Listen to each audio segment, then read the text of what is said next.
profeta chorão. Foi assim que muitos tentaram rotular Jeremias, como se as lágrimas diminuíssem seu chamado. Mas e se eu te dissesse que foi justamente essa sensibilidade que o tornou um dos homens mais fortes da história bíblica? Porque, convenhamos, num mundo onde todo mundo veste uma capa de durão, chorar por uma nação inteira exige mais coragem do que se esconder atrás de discursos frios. Jeremias não chorou por fraqueza. Ele chorou por discernimento. Ele viu o que ninguém queria ver: o afastamento de um povo que tinha tudo para ser abençoado, mas preferiu seguir seu próprio caminho. E quer saber? Hoje ainda tem muita gente vivendo assim, ignorando a correção, rejeitando o chamado, tentando tapar os buracos com promessas vazias. Mas Deus continua levantando vozes. E talvez, nesse exato momento, Ele esteja tentando alcançar você. Esse vídeo não é só uma história antiga, é um espelho. Você vai entender como um jovem inexperiente, desacreditado e perseguido foi capaz de carregar um propósito gigante.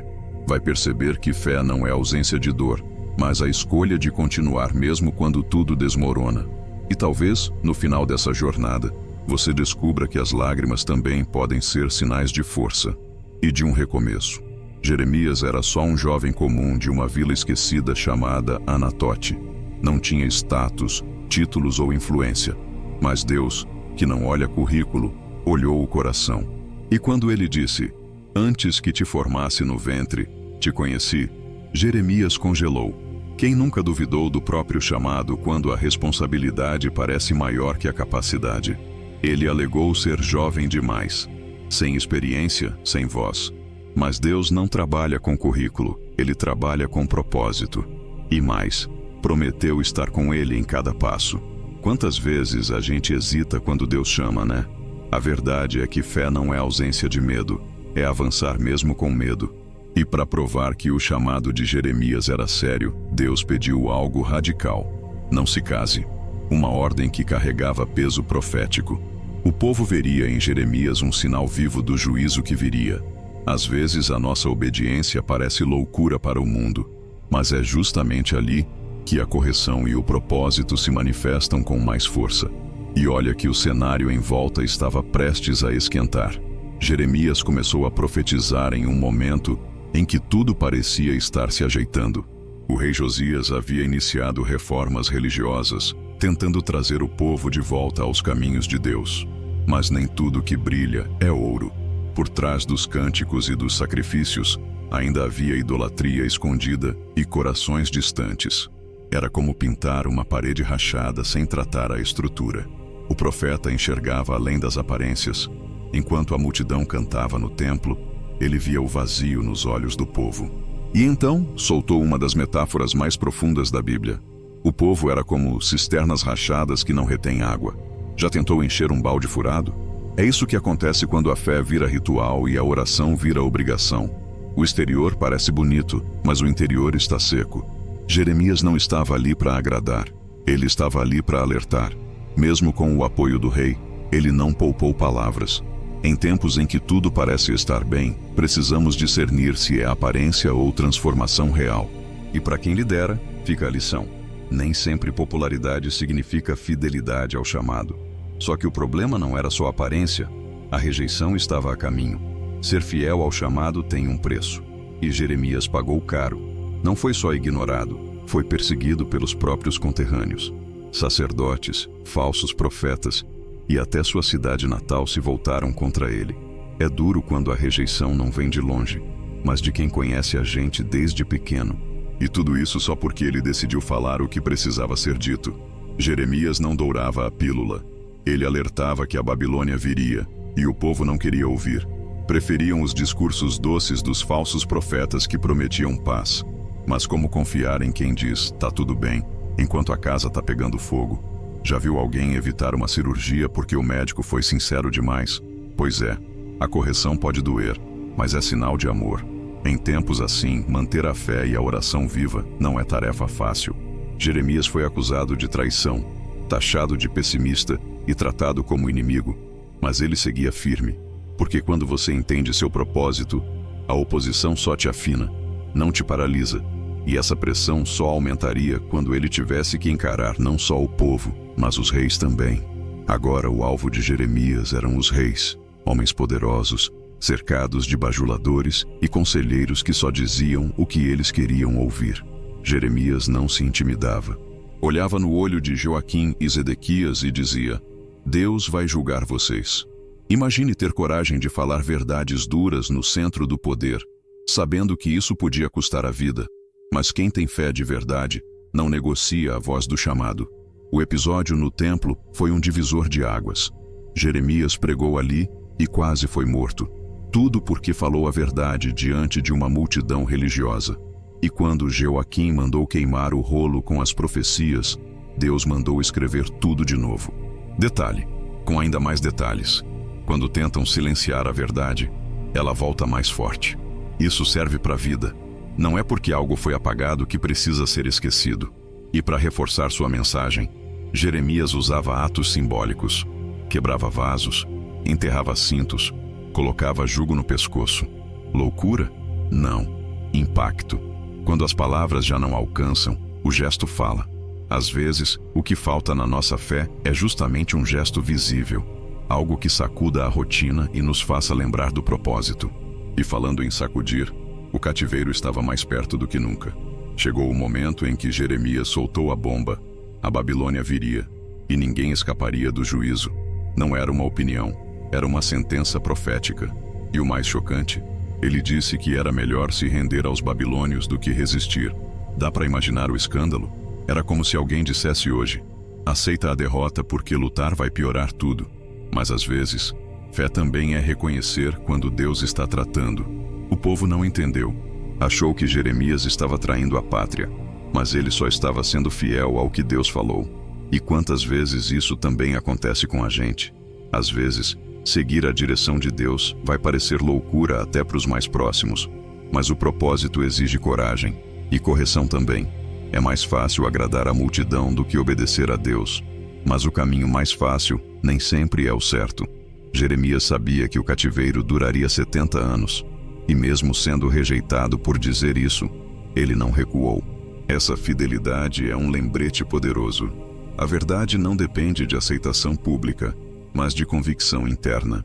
Se Deus falou, isso basta. Agora, imagina viver tudo isso e ainda ter que ver a cidade sendo sitiada, o povo com fome e a promessa de destruição começando a se cumprir. O que Jeremias tanto alertou finalmente aconteceu. Jerusalém foi cercada.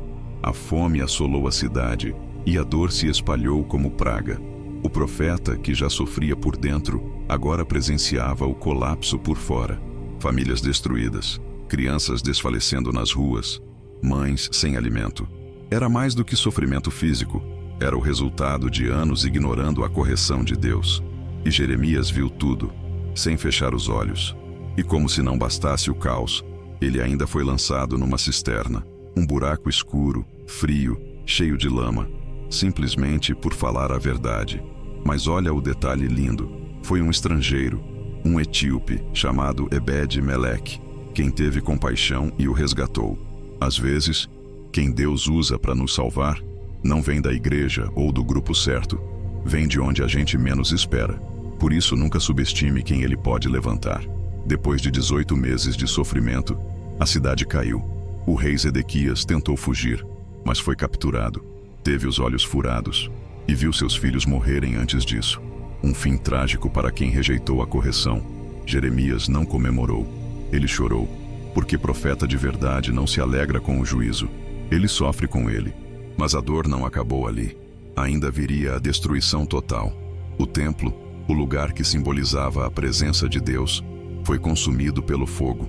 Os muros caíram, os tesouros foram saqueados e o povo levado como cativo. Era como ver o coração da nação sendo arrancado. Aquilo que dava identidade, segurança e orgulho simplesmente deixou de existir. E o mais assustador, Jeremias já tinha avisado, mas ninguém quis ouvir. Mesmo assim, Jeremias foi poupado. Não porque era especial aos olhos dos homens, mas porque foi fiel ao seu chamado. Enquanto todos eram levados embora, ele permaneceu na terra com um novo governador chamado Gedalias. Às vezes, Deus te preserva no meio do caos, não para te poupar da dor, mas para continuar sendo voz onde ninguém mais consegue falar. E isso exige força, fé e muita oração. A destruição foi física, mas também emocional. Ver a terra arrasada e o povo humilhado era um golpe no peito de quem sempre acreditou na promessa. Mas Jeremias sabia, mesmo quando tudo parece perdido, Deus ainda escreve novas histórias. Só que, antes disso, mais um episódio trágico estava prestes a acontecer. E mais uma vez, ninguém deu ouvidos. Jeremias permaneceu com Gedalias, o novo governador nomeado pelos babilônios. Havia uma pequena chama de esperança de reconstrução. Mas então veio a traição. Gedalias foi assassinado por Ismael, num ato de pura ambição e insensatez. E como consequência, o medo se espalhou. O povo, apavorado com a possível vingança da Babilônia, decidiu fugir, mesmo contra a orientação divina. Jeremias implorou que permanecessem na terra. Oraram pedindo direção, mas no fundo já tinham decidido o que fazer. Não é assim que muitos ainda vivem? Pedem a Deus uma resposta, mas só aceitam se for aquilo que já queriam ouvir. O profeta foi levado à força para o Egito, como se o problema estivesse no lugar, e não no coração do povo. Fugiram do juízo, mas levaram o erro consigo. Mesmo no Egito, Jeremias não parou. Continuou profetizando, alertando contra a idolatria e chamando o povo de volta à correção. Ele podia estar em outra terra, mas o seu chamado continuava o mesmo. Isso ensina algo poderoso. O propósito não depende da geografia, depende da obediência. Mas nem o exílio foi suficiente para quebrar os corações endurecidos. E a dor só aumentava. Depois de tudo, Jeremias não explodiu em raiva. Ele se dobrou em lamento, não por ter sido rejeitado, mas pelo povo. Escreveu o livro de Lamentações como quem coloca a alma no papel. Cada verso é carregado de dor, arrependimento e clamor. Era como um diário de um coração partido, mas ainda firme em Deus. A oração dele não era bonita, era honesta, e isso diz muito. Jeremias não escondia o sofrimento. Reconhecia que o juízo era justo, que o povo colheu o que plantou. Mas mesmo no meio da dor, ele soltou uma das declarações mais poderosas da Bíblia. As misericórdias do Senhor são a causa de não sermos consumidos. Ele estava no chão, mas ainda havia esperança no céu. Isso é fé de verdade, não a que nega o sofrimento, mas a que respira mesmo quando tudo parece sufocar. Esse tipo de fé não se aprende só com livros, se aprende no silêncio, na lágrima, na oração feita sem forças. E quando ele confessava os pecados da nação, ele se colocava no meio, como parte da história, não um juiz acima dela. É assim que começa uma verdadeira correção. Mas o que ninguém esperava é que, no meio de tanta dor, Jeremias deixaria a maior promessa de todas. No meio dos escombros, Jeremias falou de algo que parecia impossível: esperança. Ele anunciou que viria uma nova aliança, não mais escrita em tábuas de pedra, mas no coração. Uma fé viva, interna, íntima. Uma transformação de dentro para fora. E o mais surpreendente, ele falou isso enquanto tudo ao redor estava destruído. Isso é enxergar com os olhos da fé e não com os da circunstância. Jeremias também profetizou que o exílio duraria 70 anos, mas depois o povo voltaria. E não voltaria de qualquer jeito. Voltaria com promessas de paz, com foco, com propósito. Eu é que sei os pensamentos que tenho a vosso respeito, escreveu ele em Jeremias 29:11. Esse versículo até hoje fortalece corações, porque lembra que Deus ainda escreve futuros bonitos, mesmo depois de capítulos escuros. E como se não bastasse, ele falou sobre o renovo justo, uma referência clara ao Messias. Jeremias não foi apenas um profeta de juízo, foi um mensageiro de restauração. Seu legado não ficou preso ao passado. Ele plantou sementes que floresceram séculos depois. E essa fé, essa coragem, esse chamado, continuam ecoando. Mas o que fazemos com esse eco é o que vai definir nossa resposta daqui para frente. Depois de tudo o que você viu aqui, me diz, quantas vezes você também se sentiu como Jeremias, chamado, mas desacreditado, firme por fora, mas em pedaços por dentro? A verdade é que a fé de Jeremias não era decorada, era vivida. E essa mesma fé pode ser sua, se você tiver coragem de assumir o chamado, de passar pela correção, de manter a oração viva mesmo em meio ao caos.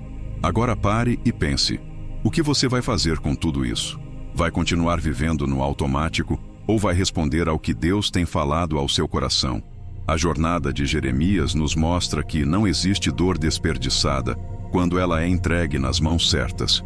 Então, que tal começar hoje mesmo a escrever um novo capítulo da sua história com mais foco, mais força, mais fé?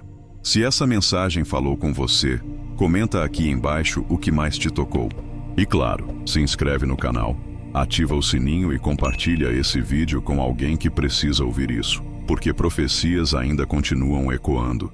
E às vezes, tudo o que falta é alguém disposto a ouvir.